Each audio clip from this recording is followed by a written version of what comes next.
Hello everyone, ఏం చేస్తుందని చూస్తున్నారా? ఇంకా చెనంగి పచ్చడి చేస్తున్నాను అనమాట.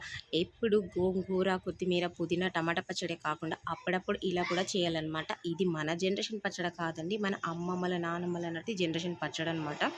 ఈ పచ్చడిని ఎప్పుడు చేసుకొని తింటారో తెలుసా? మనకి ఫీవర్ వచ్చినప్పుడు, జలుబు అయినప్పుడు, నోరు టేస్ట్ లేనప్పుడు, ఇంకా నోరు కాస్త వగరుగా ఉన్నప్పుడు, ప్రెగ్నెంట్ వాళ్ళు, డెలివరీ అయిన వాళ్ళు అయితే మాత్రం చింతపండు వేసుకోకూడదంటే ప్రతి ఒక్కరు తింటారు. దీనివల్ల ఎలాంటి ఎఫెక్ట్స్ ఉండవు, చాలా బాగుంటుంది. ఈ పచ్చడిని మనం పోపు వేయకుండా కూడా యూజ్ చేయొచ్చు. కొంచెం పోపు వేస్తే ఏంటంటే నిల్వ ఉంటుందన్నమాట 1 మంత్ వరకు. ఈ పచ్చడి అయితే నేను నా మ్యారేజ్ అయినప్పటి నుంచి చేస్తున్నాను. టేస్ట్ అయితే ఇక డబ్బల్ ఉంటుందన్నమాట.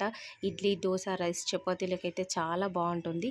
ఈ పచ్చడి పిల్లలు, పెద్దలు అందరూ తినొచ్చు. ఆకలి కూడా బాగా వేస్తుంది. మరి మీ చుట్టుపక్కల ఎక్కడైనా ఇలాంటి చెన్నంగి చెట్టు ఉందేమో చూడండి. ఉంటే మాత్రం డెఫినెట్గా ట్రై చేయండి. ఎలా వచ్చిందని చెప్పేసి నాకు కామెంట్ చేయండి. నా మినీ వ్లాగ్ నచ్చినట్టయితే like, share, comment and subscribe.